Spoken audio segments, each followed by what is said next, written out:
휴가를 다녀온 병사들이 하나둘씩 사라지고 있습니다.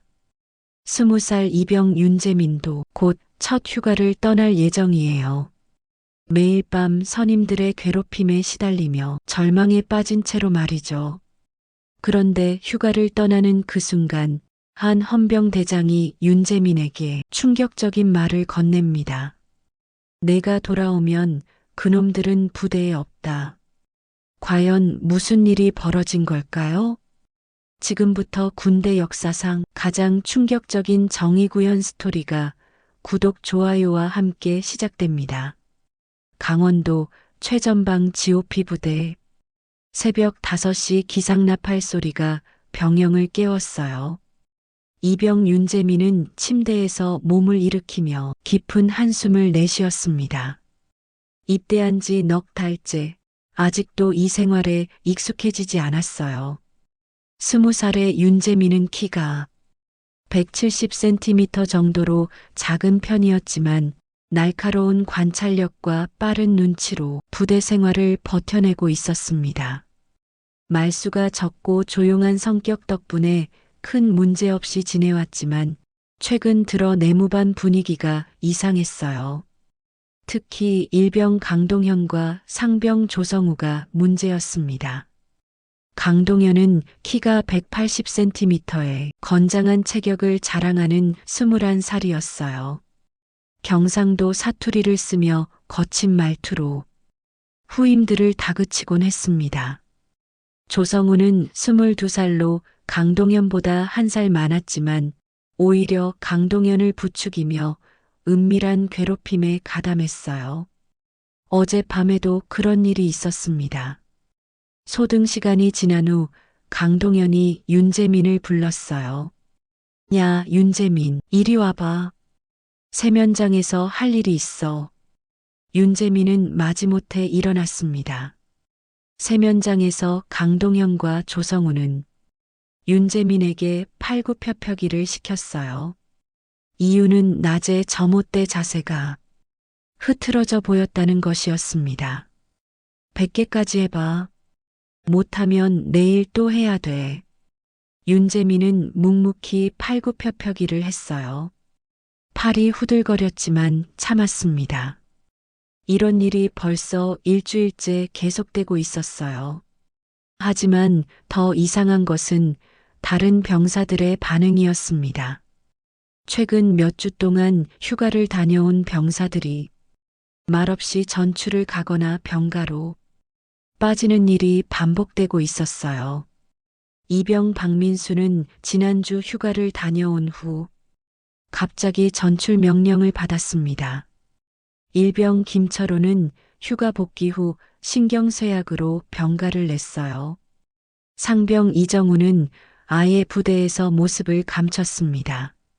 내무반 병사들은 서로 눈치만 살필 뿐 아무도 입을 열지 않았어요. 윤재민도 궁금했지만 감히 물어볼 수 없었습니다. 소대장 김태훈 중위는 이런 상황을 알면서도 오히려 강동현과 조성우의 편을 들곤 했어요. 28살의 김태훈은 육사 출신으로 엘리트 의식이 강했습니다. 너희들이 후임 교육을 제대로 안 시키면 누가 시키겠어. 좀 빡세게 굴려야 정신 차리지. 김태훈의 이런 말 때문에 강동현과 조성우는 더욱 당당하게 후임들을 괴롭혔어요. 어느 날 저녁 윤재민은 화장실에서 이상한 대화를 엿들었습니다. 강동현과 조성우가 속삭이고 있었어요. 박민수 그놈도 결국 나갔네. 역시 못 버티더라. 다음은 윤재민 차례야. 얼마나 버틸지 보자. 윤재민은 등에 찬물이 흐르는 것을 느꼈어요. 이들이 계획적으로 후임들을 괴롭혀서 부대에서 내보내고 있다는 것을 깨달았습니다. 그날 밤 윤재민은 잠을 이루지 못했어요. 집에 있는 부모님 생각이 났습니다. 아버지는 작은 공장을 운영하시고 어머니는 가정주부였어요. 윤재민이 군대에 잘 적응하기를 바라며 매주 편지를 보내주셨습니다. 하지만 이런 상황을 부모님께 말씀드릴 수는 없었어요. 걱정만 끼쳐드릴 뿐이었습니다. 며칠 후 윤재민에게도 첫 휴가 기회가 왔어요. 중대장이 직접 휴가증을 나눠주었습니다. 윤재민아, 고향에 다녀와라. 부모님께서 많이 그리워하실 거야. 윤재민은 기뻤지만 동시에 두려웠어요. 다른 병사들처럼 휴가를 다녀온 후 이상한 일이 생기지는 않을까 하는 불안감이 들었습니다. 하지만 부모님을 뵙고 싶은 마음이 더 컸어요. 윤재민은 휴가증을 받아들고 짐을 꾸리기 시작했습니다. 강동현과 조성우는 윤재민을 보며 의미심장한 눈빛을 주고받았어요. 무언가 음험한 계획을 세우고 있는 것 같았습니다. 윤재민은 불안한 마음을 달래며 부대를 떠날 준비를 했어요. 과연 무사히 돌아올 수 있을까요?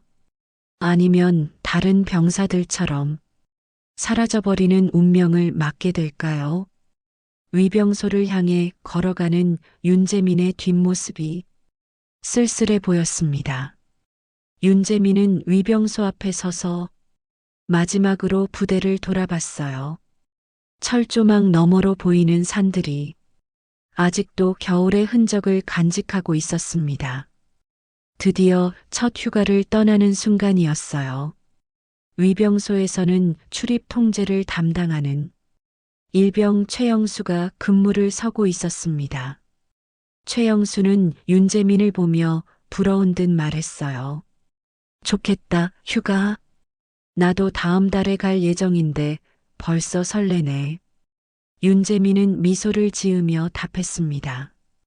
형도 곧 갈 수 있을 거예요. 집에서 맛있는 거 많이 해주실 텐데. 그때였어요. 뒤에서 묵직한 발걸음 소리가 들려왔습니다.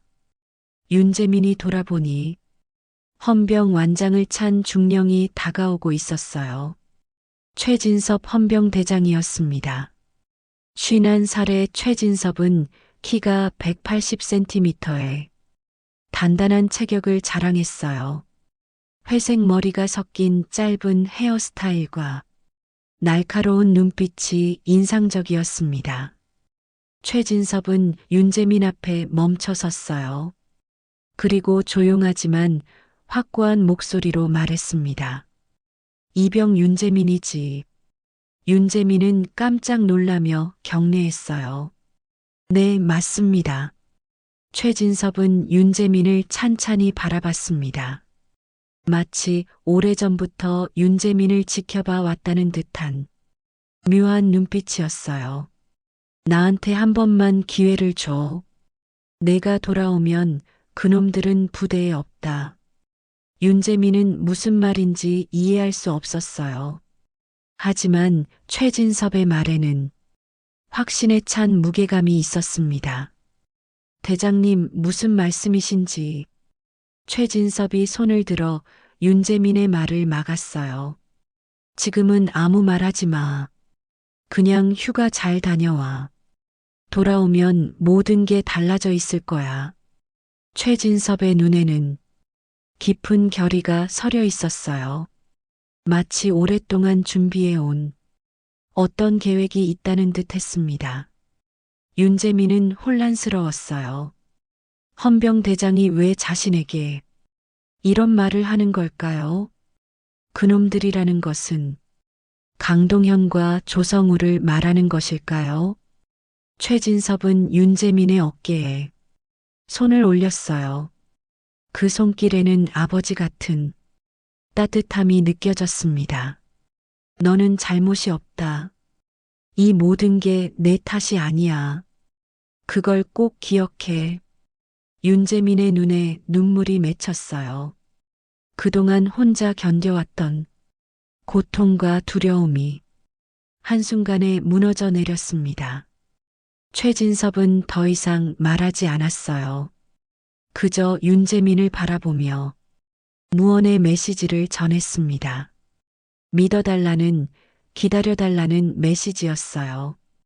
윤재민은 아무 말 없이 고개를 끄덕였습니다. 왜 그렇게 했는지 스스로도 알 수 없었어요. 하지만 최진섭의 말에는 뭔가 믿을 만한 힘이 있었습니다. 최영수가 윤재민에게 출입증을 건네주며 말했어요. 가도 돼, 윤재민. 좋은 휴가 보내고 와. 윤재민은 출입증을 받아들고 위병소 문을 나섰어요. 뒤돌아보니 최진섭이 여전히 그 자리에 서서 윤재민을 지켜보고 있었습니다. 버스 정류장으로 향하는 길에 윤재민의 마음은 복잡했어요. 기대보다는 두려움이 더 컸습니다. 과연 최진섭의 말이 현실이 될 수 있을까요? 고향으로 가는 버스 안에서 윤재민은 창밖을 바라봤어요. 산과 들이 빠르게 지나갔지만 마음은 여전히 부대에 머물러 있었습니다. 집에 도착한 윤재민을 보고 어머니는 기뻐하며 안아주셨어요. 우리 아들 많이 컸네. 군대에서 고생 많았지. 아버지도 윤재민을 보며 흐뭇해하셨어요. 사나이가 되어서 돌아왔구나. 든든해 보인다. 하지만 윤재민은 온전히 기뻐할 수 없었어요. 최진섭의 말이 계속 머릿속을 맴돌았습니다. 내가 돌아오면 그놈들은 부대에 없다. 과연 무슨 일이 벌어지고 있는 걸까요? 최진섭은 어떤 계획을 세우고 있는 것일까요? 휴가 기간 내내 윤재민은 불안과 기대 사이에서 흔들렸어요. 부대로 돌아가는 것이 두렵기도 하고 기대되기도 했습니다. 드디어 휴가가 끝나고 부대로 복귀하는 날이 왔어요. 윤재민은 부모님께 작별 인사를 드리고 다시 부대로 향했습니다. 과연 최진섭의 약속이 지켜졌을까요? 아니면 더 큰 시련이 기다리고 있을까요? 윤재민의 마음은 복잡하고 무거웠습니다. 휴가를 마치고 부대로 돌아가는 버스 안에서 윤재민의 마음은 두근거렸어요. 최진섭 헌병대장의 말이 계속 머릿속을 맴돌았습니다. 과연 무슨 일이 벌어졌을까요? 부대 정문에 도착한 윤재민은 깊은 숨을 쉬고 위병소로 향했어요. 근무를 서던 일병 최영수가 윤재민을 보며 이상한 표정을 지었습니다. 윤재민아, 돌아왔구나. 부대가 좀 많이 달라졌어. 무슨 말인지 궁금했지만 최영수는 더 이상 말하지 않았어요. 윤재민은 생활관으로 향했습니다. 생활관 문을 열고 들어선 순간 윤재민은 충격을 받았어요. 강동현과 조성우의 침대가 텅 비어 있었습니다. 이불도 없고 사물함도 비어 있었어요. 윤재민을 괴롭혔던 두 사람이 정말로 사라져 있었습니다. 같은 내무반 상병 이준호가 윤재민에게 다가왔어요. 이준호는 평소 말이 없고 조용한 성격이었습니다. 윤재민아, 너 휴가 간 사이에 큰일이 벌어졌어. 무슨 일이요, 상병님? 강동현이랑 조성우가 갑자기 헌병대에 끌려갔어. 그리고 전출 명령 받고 나갔다고 해. 윤재민은 믿을 수 없었어요. 정말로 최진섭의 약속이 지켜진 것이었습니다.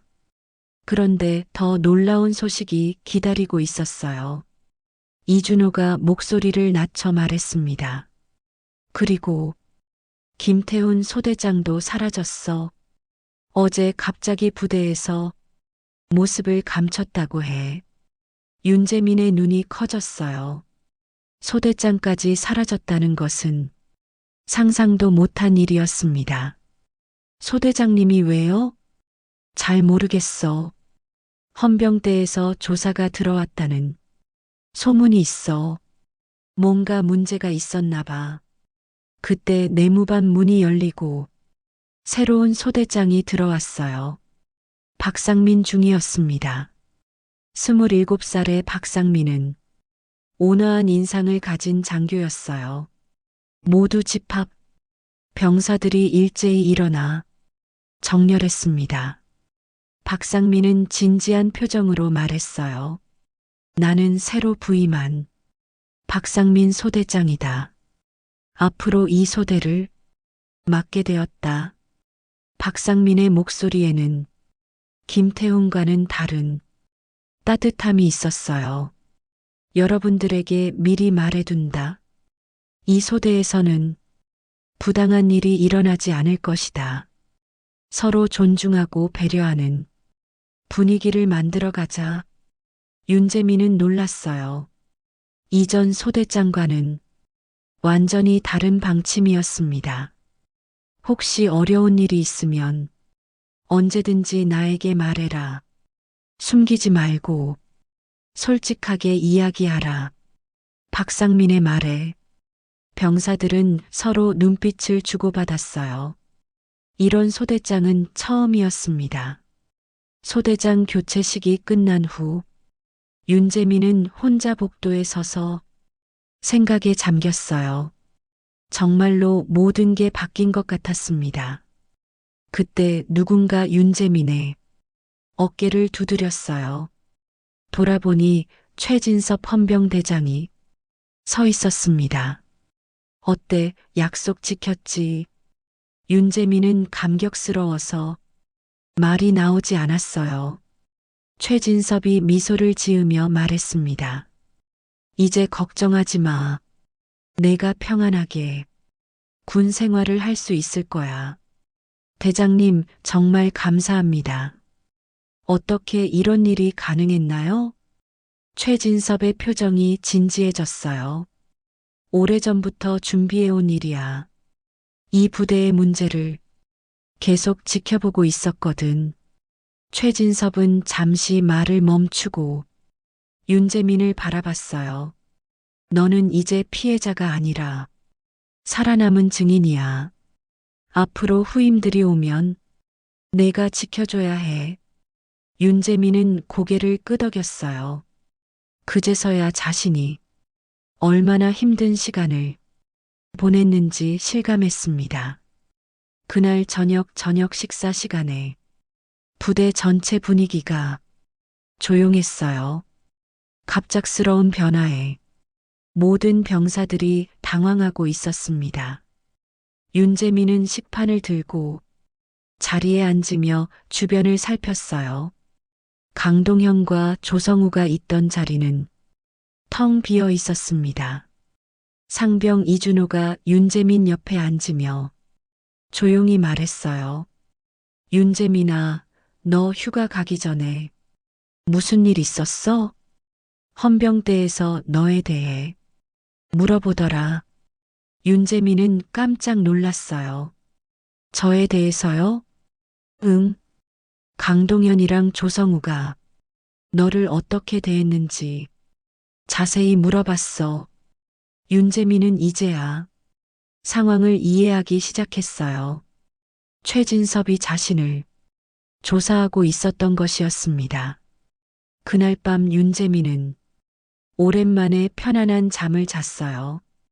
더 이상 강동현과 조성우의 괴롭힘을 당하지 않아도 됐고 새로운 소대장은 온화하고 공정해 보였습니다. 하지만 윤재민은 아직 모든 진실을 알지 못했어요. 이것은 시작에 불과했습니다. 윤재민이 휴가에서 복귀한 지 사흘째 되는 날이었어요. 새벽 6시 갑작스러운 비상소집이 울렸습니다. 모든 병사들이 급히 운동장으로 집합했어요.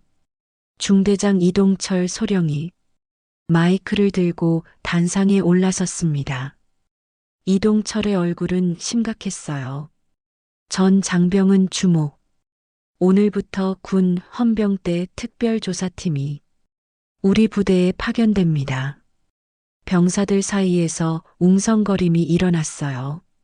무슨 일인지 아무도 정확히 알지 못했습니다. 모든 면담은 개별적으로 진행되며 거짓 진술 시 군법에 따라 엄중 처벌될 것입니다. 오전 9시부터 헌병대 조사가 시작되었어요. 부대 회의실이 임시조사실로 변했습니다. 윤재민은 첫 번째로 조사실에 호출되었어요.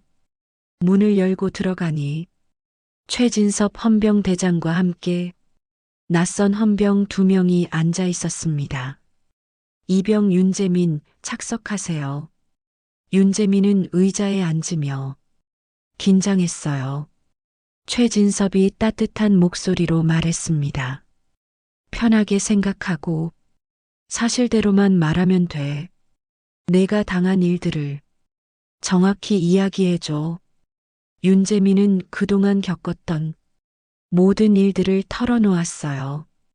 강동현과 조성우의 괴롭힘, 김태훈 소대장의 방조, 그리고 다른 병사들이 휴가 후 사라진 일까지 조성우 상병이 세면장에서 팔굽혀펴기를 시켰고 강동현 일병은 제게 인격 모독적인 말을 했습니다. 헌병이 기록을 작성하며 물었어요. 김태훈 소대장은 이런 상황을 알고 있었나요? 네, 알고 있었습니다. 오히려 후임 교육이라며 지시하기도 했어요. 윤재민의 증언이 끝나자 최진섭이 고개를 끄덕였어요. 수고했어. 진실을 말해줘서 고마워. 오후에는 다른 병사들이 차례로 조사를 받았어요. 일병 최영수, 상병 이준호, 그리고 여러 후임병들이 조사실을 다녀갔습니다. 저녁 무렵 놀라운 일이 벌어졌어요. 헌병차 2대가 부대에 도착하고 고참 몇 명이 연행되었습니다. 상병 김민석과 병장 최동욱이 수갑을 찬 채 차에 올랐어요. 병사들은 이 광경을 보며 경악했어요. 아무도 입을 열지 못했습니다. 그날 밤 생활관 분위기는 얼어붙었어요. 평소 큰 소리치던 고참들도 조용히 있었습니다. 상병 이준호가 윤재민에게 조용히 말했어요. 윤재민아, 조성우가 자필 진술서를 썼다더라. 김태훈 소대장이 괴롭힘을 지시했다고. 윤재민은 놀랐어요. 조성우가 진실을 털어놓았다는 것이었습니다. 진술서에 뭐라고 썼는데요? 김 소대장이 괴롭힘을 알고도 방조했을 뿐만 아니라 오히려 더 세게 굴리라고 지시했다고 썼어. 이준호의 말에 윤재민은 복잡한 심경이었어요. 조성우가 자신을 괴롭혔지만 진실을 말한 것은 다행스러운 일이었습니다. 다음 날 아침 또 다른 충격적인 소식이 전해졌어요. 김태훈 전 소대장이 군 검찰에 회부되었다는 것이었습니다. 중대장 이동철이 전 장병을 집합시켰어요. 어제까지의 조사 결과 일부 간부와 병사들의 부당한 행위가 확인되었습니다. 이동철의 목소리는 무겁고 진지했어요. 앞으로 이런 일이 재발하지 않도록 철저히 관리하겠습니다. 혹시라도 부당한 대우를 받는 병사가 있다면 즉시 신고하시기 바랍니다. 윤재민은 이 모든 변화가 믿어지지 않았어요. 불과 며칠 전까지만 해도 자신을 괴롭히던 사람들이 모두 사라져 있었습니다. 오후에 최진섭이 윤재민을 따로 불렀어요. 윤재민아, 내가 용기를 내서 진실을 말해줘서 고마워. 다른 피해자들도 구할 수 있었어. 대장님, 앞으로는 이런 일이 없을까요? 최진섭이 단호하게 답했어요. 내가 있는 한 절대 없을 거야. 그리고 내가 후임들을 지켜줘야 해. 윤재민은 고개를 끄덕였어요. 이제 자신이 다른 사람들을 보호해야 할 책임이 있다는 것을 깨달았습니다. 그날 밤 윤재민은 일기를 썼어요. 오랜만에 희망적인 내용이었습니다. 드디어 정의가 실현되었다. 이제 새로운 시작이다. 하지만 윤재민은 아직 모든 것이 끝난 게 아니라는 것을 몰랐어요. 조사가 시작된 지 일주일이 지났을 때였어요. 윤재민은 평소처럼 아침 점호에 참석했습니다. 하지만 중대장 이동철의 표정이 어두워 보였어요. 전 장병 주목, 긴급사항이 발생했습니다. 이동철의 목소리에는 긴장감이 흘렀어요. 병사들은 불안한 눈빛으로 서로를 바라봤습니다. 군 검찰에서 추가 조사를 실시합니다. 이병 윤재민은 즉시 본부로 출두하시오. 윤재민은 깜짝 놀랐어요. 무슨 일인지 알 수 없었습니다. 다른 병사들도 의아한 표정을 지었어요. 본부 건물로 향하는 길에 윤재민의 마음은 불안했어요. 분명히 조사는 끝났는데 왜 다시 부르는 걸까요? 군 검찰청 조사관실에 들어서니 낯선 검사가 앉아 있었어요. 김성우 검사였습니다. 40대 초반으로 보이는 날카로운 인상의 남자였어요. 이병 윤재민인가? 네, 맞습니다. 김성우는 두꺼운 파일을 책상에 올려놓고 말했어요.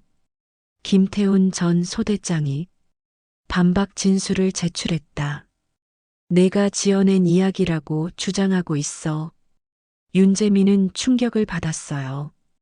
김태훈이 모든 것을 부인하고 있다는 뜻이었습니다. 그런데 더 놀라운 말이 이어졌어요. 강동현과 조성우도 진술을 번복했다. 내가 먼저 문제를 일으켰고 정당한 교육을 받은 것뿐이라고 해. 윤재민의 얼굴이 창백해졌어요. 분명히 조성우가 진실을 털어놓았다고 들었는데 다시 번복했다는 것이었습니다. 김성우가 차갑게 말했어요. 허위 사실 유포 혐의로 징계위원회에 회부될 수 있다. 마지막으로 한 번 더 묻는다. 정말로 내 진술이 사실인가? 윤재민은 떨리는 목소리로 답했어요. 네, 모든 게 사실입니다. 제가 거짓말할 이유가 없어요. 김성우는 냉소적인 미소를 지었어요. 증거가 없으면 내 말은 의미가 없어. 각서 한 장 써주면 조용히 넘어갈 수도 있다. 윤재민은 절망감에 빠졌어요. 믿었던 헌병대장 최진섭은 어디에 있는 걸까요? 왜 자신을 불러 세웠던 그 말이 무의미해진 걸까요? 그날 밤 윤재민은 생활관에서 잠을 이루지 못했어요. 계속해서 강동현과 조성우의 목소리가 들려왔습니다. 야, 윤재민. 이리 와봐. 세면장에서 할 일이 있어. 윤재민은 식은땀을 흘리며 잠에서 깨어났어요. 꿈인지 현실인지 구분이 되지 않았습니다. 팔을 부여잡고 소스라치게 놀라는 일이 매일 밤 반복되었어요. 트라우마가 되살아나고 있었습니다. 며칠 후 더 충격적인 소식이 전해졌어요. 조성우가 새로운 진술서를 제출했다는 것이었습니다. 상병 이준호가 윤재민에게 조용히 말했어요. 윤재민아, 조성우가 또 다른 진술서를 썼대. 이번에는 내가 먼저 시비를 걸었다고 써놨어. 윤재민은 믿을 수 없었어요. 어떻게 이런 일이 벌어질 수 있을까요? 왜 갑자기 번복한 거죠? 글쎄, 누군가한테 압력을 받았나 봐. 아니면 회유를 당했거나. 윤재민은 절망에 빠졌어요. 결국 자신도 다른 병사들처럼 또 하나의 희생양이 되는 건 아닐까요? 그날 오후 윤재민은 혼자 화장실에서 울고 있었어요. 모든 것이 무너져 내리는 기분이었습니다. 그때 누군가 화장실 문을 두드리는 소리가 들렸어요. 윤재민은 재빨리 눈물을 닦고 나왔습니다. 밖에 서 있는 사람은 최진섭 헌병대장이었어요. 최진섭의 얼굴에는 분노가 서려 있었습니다. 윤재민아, 포기하지 마. 아직 끝난 게 아니야. 대장님, 모든 게 원점으로 돌아갔어요. 조성우도 번복했고 최진섭이 윤재민의 어깨를 꽉 잡으며 말했어요. 그놈들이 뒤에서 공작을 벌이고 있어. 하지만 나한테는 다른 증거가 있다. 윤재민의 눈에 희망의 빛이 돌아왔어요. 정말인가요? 최진섭이 단호하게 답했어요. 내가 언제 거짓말했나? 조금만 더 기다려. 진짜 싸움은 이제부터 시작이야. 윤재민은 최진섭의 말에 용기를 얻었어요. 아직 포기할 때가 아니었습니다. 그날 밤 윤재민은 다시 악몽에 시달렸어요. 하지만 이번에는 최진섭의 말이 힘이 되어 주었습니다. 진짜 싸움은 이제부터 시작이야. 윤재민은 이를 악물고 버텨내기로 했어요. 진실은 반드시 밝혀질 것이라고 믿었습니다. 윤재민이 절망에 빠져 있던 그 시간, 최진섭 헌병대장은 자신의 사무실에서 오래된 사진 한 장을 바라보고 있었어요. 사진 속에는 23살의 최진섭과 친구 한 명이 함께 웃고 있었어요. 그 친구의 이름은 박민준이었습니다. 최진섭과 함께 입대한 동기였어요. 최진섭은 사진을 쓰다듬으며 깊은 한숨을 내쉬었습니다. 그때의 기억이 생생히 떠올랐어요. 박민주는 키가 작고 말이 없는 성격이었지만 정의감이 강하고 착한 마음을 가진 친구였어요. 최진섭은 민준이를 형처럼 돌봐주었습니다. 하지만 끔찍한 일이 벌어졌습니다. 민준이가 선임들의 지속적인 가혹행위에 견디지 못하고 스스로 목숨을 끊은 것이었습니다. 그날 밤 최진섭은 민준이의 유서를 읽었어요. 거기에는 말할 수 없는 고통과 절망이 담겨 있었습니다. 진섭아, 미안해. 더 이상 버틸 수가 없어. 나를 괴롭힌 사람들을 용서해달라고 하지는 마. 최진섭은 그날 밤 혼자 울었어요. 자신이 민준이를 지켜주지 못했다는 죄책감에 시달렸습니다. 그 이후 최진섭은 군 내부의 가혹행위를 근절하겠다고 다짐했어요. 헌병이 되어 부조리를 척결하는 것이 민준이에 대한 속죄라고 생각했습니다. 윤재민을 처음 본 순간 최진섭은 박민준이 떠올랐어요. 같은 또래, 비슷한 체구, 그리고 조용한 성격까지 최진섭은 몰래 윤재민을 지켜봤어요. 강동현과 조성우의 괴롭힘을 확인하고 김태훈 소대장의 방조까지 목격했습니다. 그래서 윤재민이 휴가를 떠나는 날 용기를 내어 말을 걸었던 것이었어요. 이번에는 절대 놓치지 않겠다는 결심을 가지고 있었습니다. 최진섭은 비밀리에 증거를 수집하기 시작했어요. CCTV 영상을 확보하고 다른 피해 병사들의 진술을 받았습니다. 모든 것을 완벽하게 준비했어요. 하지만 김태훈과 그 일당들이 뒤에서 공작을 벌이고 있다는 것을 최진섭도 알고 있었습니다. 조성우의 진술 번복도 그들의 압력 때문이었어요. 이틀 후 윤재민이 다시 군 검찰에 소환되었습니다. 이번에는 최종 조사라고 했어요. 조사실에 들어간 윤재민은 김성우 검사와 마주 앉았습니다. 김성우의 표정은 여전히 차갑고 냉정했어요. 마지막으로 한 번 더 확인한다. 내 진술을 철회할 생각은 없나? 윤재민은 떨리는 목소리로 답했어요. 없습니다. 모든 게 사실이에요. 그때 조사실 문이 열리고 최진섭이 들어왔습니다. 손에는 두꺼운 파일을 들고 있었어요. 검사님, 중요한 증거를 제출하러 왔습니다. 김성우가 놀란 표정으로 물었어요. 무슨 증거 말입니까? 최진섭은 파일을 책상에 올려놓고 차근차근 설명하기 시작했어요. 첫째, 생활관 복도 CCTV 영상입니다.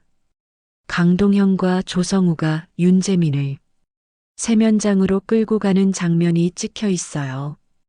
둘째, 다른 피해 병사들의 진술서입니다. 박민수, 김철호, 이정훈 모두 같은 피해를 당했다고 증언했어요. 김성우의 얼굴이 굳어졌어요. 셋째, 김태훈 소대장이 부하들에게 보낸 문자 메시지입니다. 후임들을 더 세게 굴리라는 지시 내용이 담겨 있어요. 최진섭은 마지막으로 가장 결정적인 증거를 꺼냈어요. 그리고 이것은 조성우가 처음에 쓴 진짜 자필 진술서입니다. 누군가 조성우를 협박해서 진술을 번복하게 만들었어요.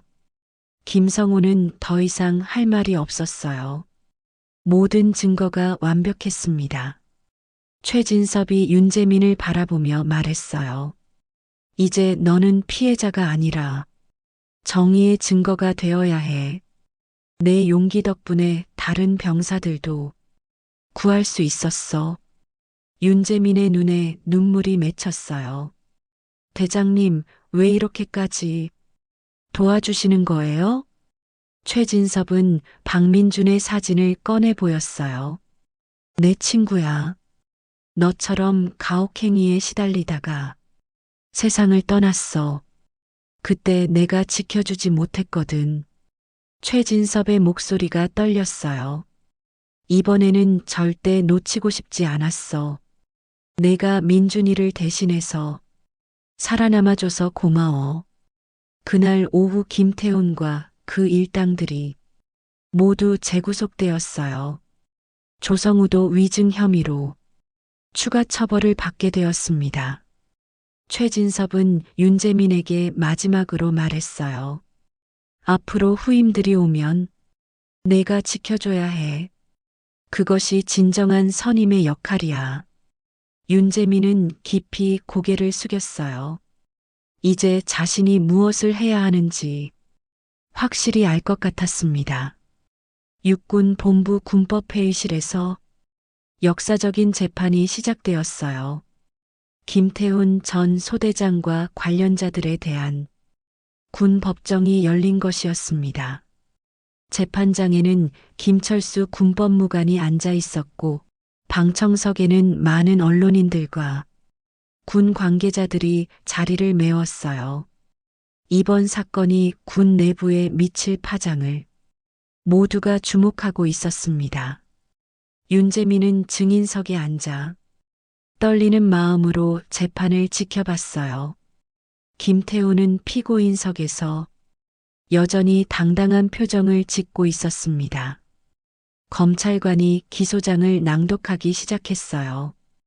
피고인 김태훈 중위는 부하 병사들에 대한 가혹행위를 방조하고 지시한 혐의로 기소되었습니다. 김태훈의 변호인이 반박했어요. 김태훈 중위는 정당한 군기 확립을 위해 노력했을 뿐입니다. 가혹행위는 일부 병사들이 개인적 일탈에 불과합니다. 하지만 검찰은 충분한 증거를 가지고 있었어요. 최진섭이 수집한 모든 자료가 법정에 제출되었습니다.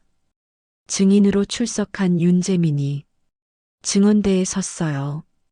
윤재민은 떨리는 목소리로 자신이 당한 일들을 증언했습니다. 강동현 일병과 조성우 상병은 매일 밤 저를 세면장으로 불러내어 팔굽혀펴기를 강요했습니다. 김태훈 소대장은 이런 상황을 알고 있으면서도 오히려 더 세게 굴리라고 지시했어요. 김태훈이 벌떡 일어나며 소리쳤어요. 그건 거짓말입니다. 저는 정당한 교육을 지시했을 뿐이에요. 재판장이 정숙을 요구했지만 김태훈은 계속 항변했어요. 하지만 결정적인 순간이 왔어요. 조성우가 증인으로 출석한 것이었습니다. 조성우는 창백한 얼굴로 증언대에 앉았어요. 조성우 상병, 진실을 말하시오. 조성우는 한동안 말을 하지 못했어요. 그러다가 떨리는 목소리로 입을 열었습니다. 죄송합니다. 제가 거짓말을 했어요. 김태훈 소대장이 저희에게 후임들을 더 세게 굴리라고 지시했습니다. 방청석에서 웅성거림이 일어났어요. 김태훈의 얼굴이 새하얗게 변했습니다. 왜 처음에 거짓 진술을 했나요?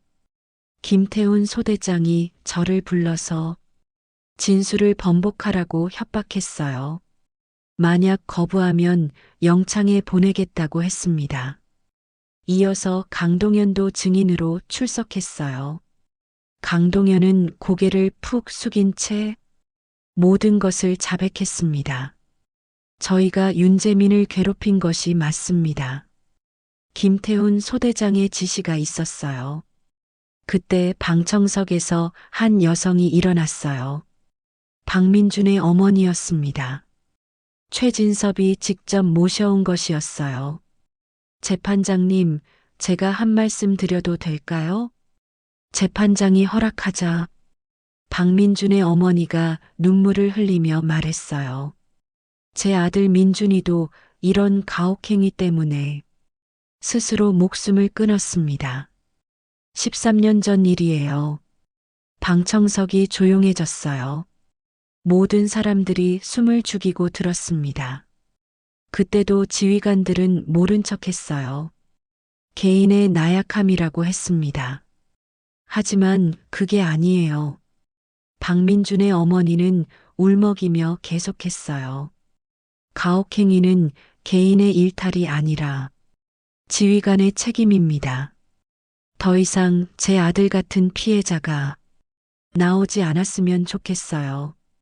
재판장이 숙연한 표정으로 말했어요. 충분히 이해했습니다. 법정은 이 사건을 엄중하게 다루겠습니다. 마지막으로 최진섭이 증언대에 섰어요. 최진섭은 단호한 목소리로 말했습니다. 가혹행위는 개인의 일탈이 아니라 지휘관의 책임입니다. 김태훈 중위는 자신의 직무를 유기했을 뿐만 아니라 오히려 가혹행위를 조장했어요. 이런 일이 재발하지 않으려면 지휘관에 대한 엄중한 처벌이 필요합니다. 재판이 끝나고 일주일 후 판결이 내려졌어요. 김태훈은 징역 2년의 실형을 받았고 강동현과 조성우는 각각 징역 1년 6개월을 선고받았습니다. 더욱 중요한 것은 이 사건을 계기로 군 수뇌부가 가혹행위 전면 조사 지시를 내렸다는 것이었어요. 전국 모든 부대에서 비슷한 조사가 시작되었습니다. 윤재민은 법정을 나서며 최진섭에게 말했어요. 대장님, 정말 감사합니다. 이제 다른 후임들은 이런 일을 당하지 않겠죠? 최진섭이 윤재민의 어깨에 손을 올리며 답했어요. 그래, 이제 시작이야. 내가 앞으로 후임들을 잘 지켜줘야 해. 그날 밤 윤재민은 오랜만에 편안한 잠을 잤어요. 악몽도 없었고 깊은 잠에 빠져들었습니다. 정의가 승리한 것이었어요. 재판이 끝나고 한 달이 지난 후 부대는 완전히 달라져 있었어요. 새로운 지휘관들이 부임했고 가혹행위 예방 교육이 정기적으로 실시되었습니다. 윤재민은 이제 상병이 되어 있었어요. 어느 날 부대에 새로운 이병들이 입대해 왔습니다. 그 중에는 이진호라는 19살 소년이 있었어요. 진호는 윤재민과 비슷하게 작은 체구의 조용한 성격이었습니다. 윤재민은 진호를 보는 순간 과거의 자신이 떠올랐어요. 불안해하며 주변을 둘러보는 모습이 그때의 자신과 똑같았습니다. 윤재민은 진호에게 다가가서 따뜻하게 말을 건넸어요. 안녕, 나는 윤재민 상병이야. 앞으로 잘 부탁해. 진호는 긴장한 표정으로 답했어요. 네, 잘 부탁드립니다. 윤재민은 진호에게 부대 생활에 대해 자세히 설명해 주었어요. 과거와는 달리 선임들이 후임을 어떻게 도와주어야 하는지 몸소 보여주었습니다. 힘든 일이 있으면 언제든지 말해. 혼자 참지 말고 꼭 이야기하라고. 윤재민의 말에 진호는 안도의 표정을 지었어요. 다른 선임들도 모두 친절하고 배려심이 깊었습니다. 몇 주 후 윤재민은 부대 상담관으로 임명되었어요. 새로 신설된 직책으로 후임들의 고충을 들어주고 해결해주는 역할이었습니다. 윤재민은 이 일에 큰 보람을 느꼈어요. 과거 자신이 겪었던 고통을 다른 후임들이 겪지 않도록 최선을 다했습니다. 어느 날 최진섭이 윤재민을 찾아왔어요. 최진섭은 저녁을 앞두고 있었습니다. 윤재민아, 잘 지내고 있구나. 정말 의젓해졌어. 윤재민은 최진섭을 보며 감격스러워했어요. 대장님 덕분에 여기까지 올 수 있었어요. 정말 감사합니다.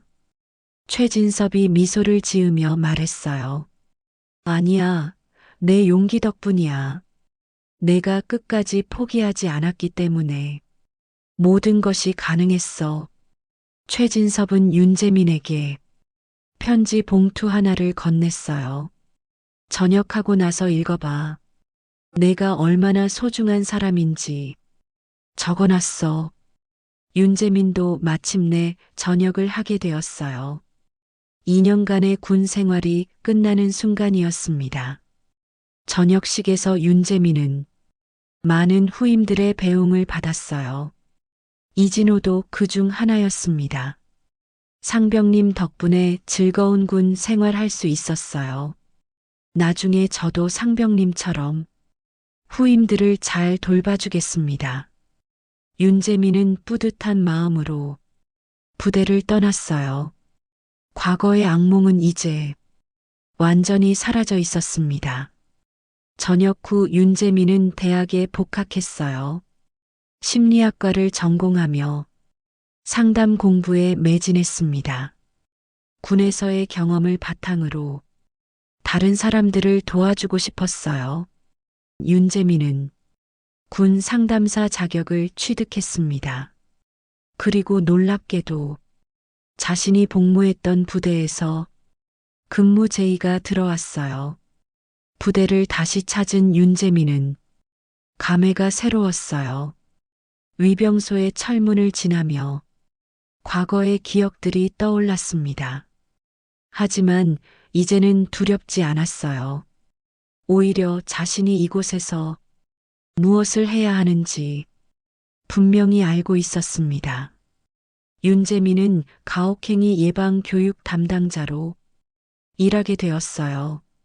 새로 입대하는 병사들에게 자신의 경험을 들려주며 올바른 군 생활을 안내했습니다. 여러분, 군대는 서로를 괴롭히는 곳이 아니에요. 함께 성장하고 서로를 도와주는 곳입니다. 윤재민의 교육을 들은 병사들은 큰 감동을 받았어요. 실제 경험담이라서 더욱 와닿았습니다. 어느 날 윤재민은 최진섭이 남긴 편지를 읽었어요. 재민아, 군이 너처럼 강한 사람 덕에 바뀌는 거다. 내가 버텨낸 그 용기가 수많은 후배들을 구했어. 민준이도 하늘에서 고마워하고 있을 거야. 앞으로도 많은 사람들을 지켜주길 바란다. 최진섭. 윤재민의 눈에 눈물이 맺혔어요. 그동안의 모든 일들이 헛되지 않았다는 것을 깨달았습니다. 어느 봄날 윤재민은 부대 교육장에서 신병들을 가르치고 있었어요. 그때 한 신병이 질문했습니다. 선생님, 정말 군대가 바뀔 수 있을까요? 윤재민은 확신에 찬 목소리로 답했어요. 그럼 이미 많이 바뀌었어. 그리고 앞으로도 계속 바뀔 거야. 우리 모두가 노력한다면 말이지. 그날 저녁 윤재민은 부대 주변을 산책했어요. 여전히 위병소의 철문이 눈에 들어왔습니다. 하지만 이제는 그 철문이 어른거리지 않았어요. 오히려 희망의 상징처럼 보였습니다. 그날 그 한마디가 없었다면 나는 사라졌을지도 모른다. 윤재민은 혼잣말로 중얼거리며 최진섭에게 감사의 마음을 전했어요. 이제 윤재민은 완전히 새로운 사람이 되어 있었습니다. 과거의 상처를 딛고 다른 사람들을 돕는 진정한 어른으로 성장했어요. 부대의 저녁 나팔 소리가 평화롭게 울려 퍼졌습니다. 윤재민의 긴 여정이 마침내 완성된 순간이었어요. 이런 감동적인 스토리를 더 보고 싶으시다면 구독과 좋아요 눌러주세요. 여러분의 관심이 더 많은 희망 스토리를 만드는 힘이 됩니다. 감사합니다.